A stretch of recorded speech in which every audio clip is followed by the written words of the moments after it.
Bonjour les amis, bienvenue sur la chaîne Facing Europa Corp, la chaîne qui parle du développement personnel applicable au niveau personnel et au niveau professionnel. Mon nom est Dominique et aujourd'hui je vais vous donner, j'espère en tout cas, matière à réflexion concernant une thématique qui est celui d'être libre de penser ou pas.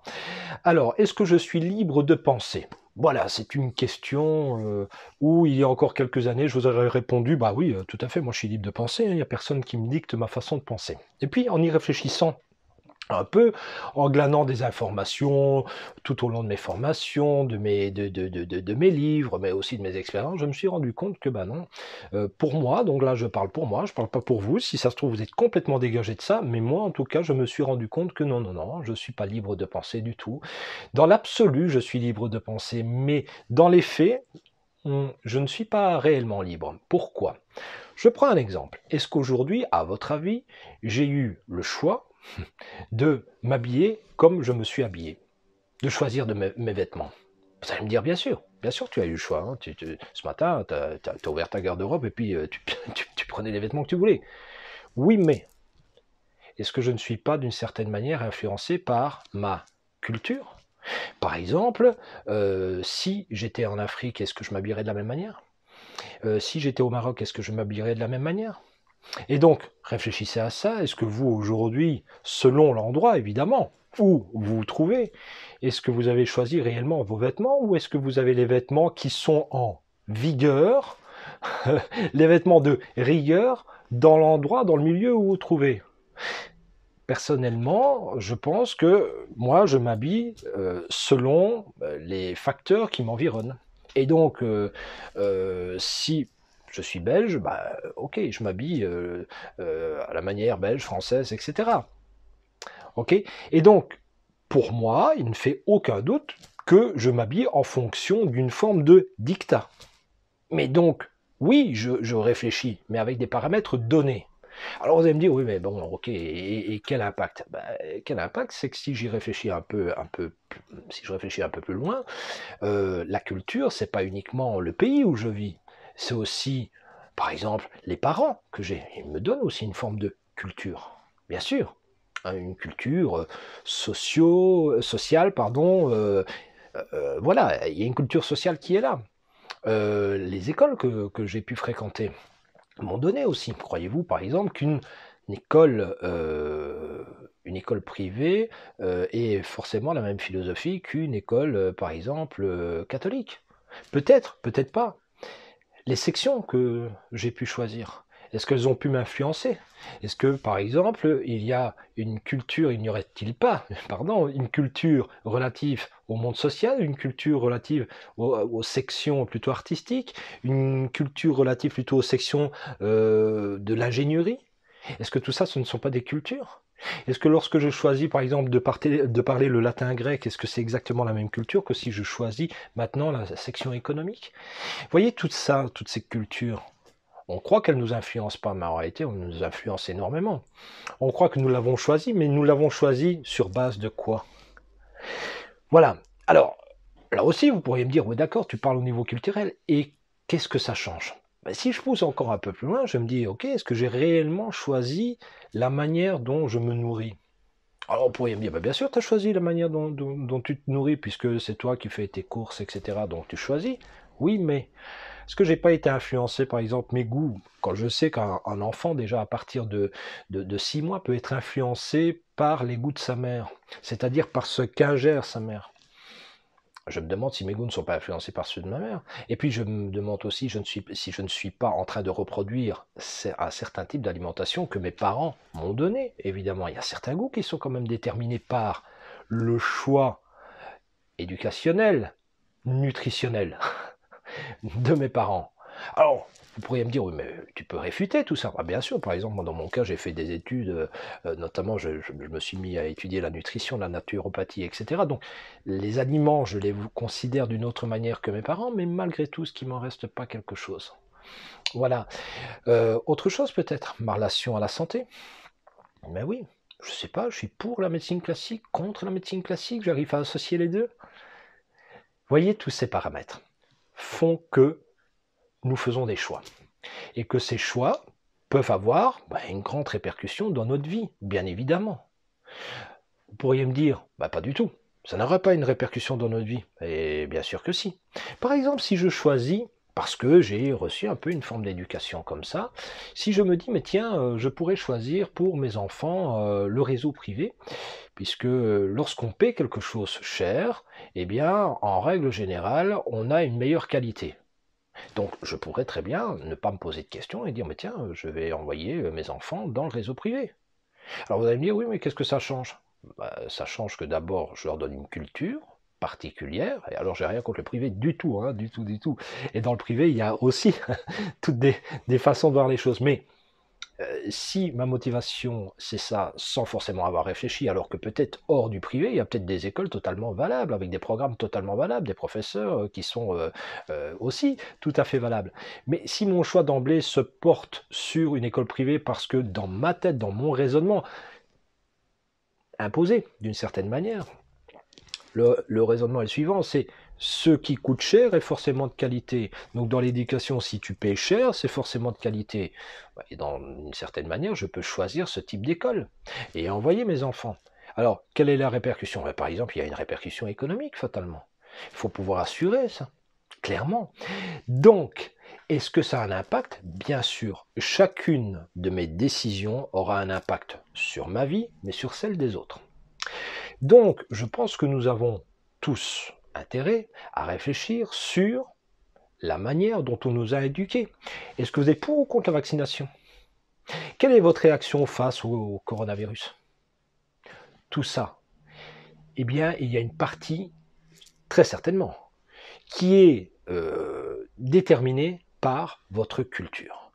Bien sûr, vous pourriez remettre ça en cause et me dire, pas du tout. Pas du tout, parce que vous savez, moi, mon père et ma mère, ils votaient comme ça, et puis moi, je vote complètement différemment. Et là aussi, vous pourriez vous poser la question.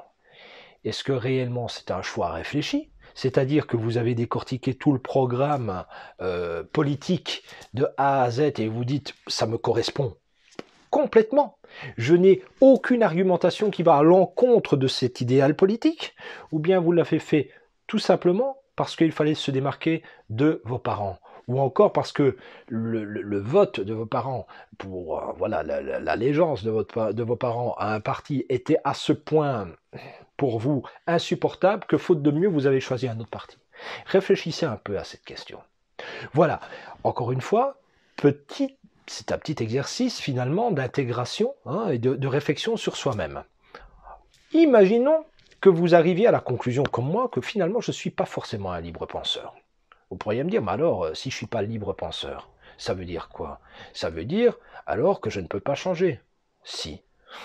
Et c'est là tout le paradoxe. Et Dieu sait que j'adore le paradoxe. D'ailleurs, je pense que je vais faire de plus en plus de vidéos sur ce qui est paradoxal. Et voici mon paradoxe. Plus je sais que je suis conditionné, plus je sais que je suis soumis à certaines contingences, plus j'accepte le système, plus j'ai le choix d'en sortir, en m'ouvrant à autre chose. Par contre, si je me dis que je ne suis conditionné en rien, et que clairement ma façon de réfléchir est la bonne, là, je vais droit dans le mur. C'est mon expression, mais je vais droit dans le mur au sens où il n'y a pas de remise en question de quoi que ce soit. Donc, la seule manière que j'ai de me sortir de ce système, entre guillemets, c'est d'abord de me dire que c'est très compliqué de s'en sortir et que je ne suis pas sûr de m'en sortir en soi. Pas sûr, pas convaincu. Pourquoi? À partir du moment où je vous dis, où je dis à quelqu'un, j'ai pris conscience d'eux. Vous savez, j'ai plus le travail à faire, j'ai pris conscience d'eux. Eh bien, c'est du passé. Par contre, si je vous dis, je prends conscience, j'essaie en tout cas de prendre conscience à chaque fois, dans chaque situation qui requiert une réflexion bien particulière, j'essaie de prendre conscience qu'en réalité, je suis tenu par certaines choses. Eh bien, c'est peut-être un des seuls moyens que j'ai de pouvoir continuer à évoluer. Dès que vous stoppez ça, vous rétrécissez le champ et vous retombez dans votre propre schéma. Attention, votre esprit est très malin. Comme je l'ai expliqué, votre cerveau adore fonctionner à l'économie et adore venir faire référence à d'anciens circuits, d'anciens procédés, parce que ça lui coûte peu en énergie. Voyez, c'est par exemple très difficile, et vous pouvez me croire, pour avoir encore étudié ça et pour l'avoir appliqué, pour avoir coaché les gens et pour coacher encore les gens là-dessus, je peux vous dire qu'il n'y a rien de plus compliqué que de parler de l'alimentation. Les gens vous disent, parlez pas d'argent, parlez pas de politique, ce sont les sujets qui fâchent. Ben, je vous dirais, parlez pas d'alimentation, c'est un sujet qui fâche énormément. On ne remet pas aussi facilement que cela les goûts ou l'éducation que nos parents nous ont donnés.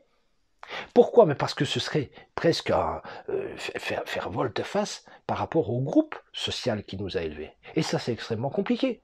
C'est faire volte-face, finalement, c'est faire volte-face par rapport à, oui, une éducation et par rapport à des schémas qui sont clairement, qui sont ancrés en nous. Très difficile.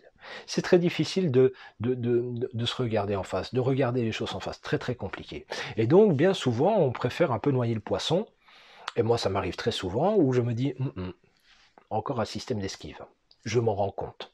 Et donc, clairement, c'est un des seuls moyens que j'ai trouvé, il y en a d'autres, mais je veux dire, ils ne sont pas nombreux, pour essayer de justement casser ces schémas et en recréer des nouveaux, puisque grâce à Dieu, nous avons, à Dieu ou à la science, et comme vous voulez, ce sera encore d'ailleurs une, ou à l'adaptation au milieu, ce sera encore un débat d'ailleurs, les paradoxes scientifiques, les paradoxes de la croyance, etc. Il y a des sujets qui sont extrêmement intéressants et qui sont voilà, tous paradoxaux. Eh bien, est-ce que réellement j'arrive à sortir de tout ça? C'est la grande question qu'on peut se poser. Et donc, comme je vous disais, moi, je suis convaincu au quotidien que mon mental parfois me joue des tours et que j'ai une tendance à me reconditionner sans le savoir sur des schémas qui sont déjà présents. Voilà. Et donc, mis à part m'écouter, raisonner sur ce que je suis en train de dire, il n'y a pas beaucoup de solutions. Et donc, j'avais perdu le fil de ma réflexion. Nous avons, grâce à X, la plasticité cérébrale qui nous permet de réagencer notre cerveau et de recréer des nouveaux circuits neuronaux. Servez-vous-en, même si ça prend un peu de temps, même s'il faut répéter beaucoup une réflexion, méfiez-vous de tout ça. Encore une petite chose avant de vous laisser. Si d'aventure vous changez du tout au tout, je prends un exemple, mes parents mangeaient de telle manière, mais là j'ai trouvé un coach extraordinaire et il détient la vérité. Si vous surprenez à dire il n'y a que cette possibilité-là, d'emblée, méfiez-vous de vous-même. C'est que vous êtes en train de vous reconditionner dans quelque chose qui est faux. Personne n'a trouvé la vérité. Personne. Et donc c'est tout le problème. C'est comme personne ne détient la vérité, alors qu'est-ce qu'on fait? C'est pas très rassurant. Et nous revenons à un principe qui est comment manager l'incertitude.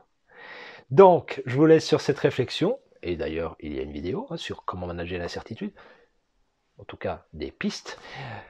Comment manager l'incertitude? Ben voilà, c'est là-dessus que je vais vous laisser, et j'espère que vous allez appliquer ce que je vous dis, ou en tout cas tenter de l'appliquer.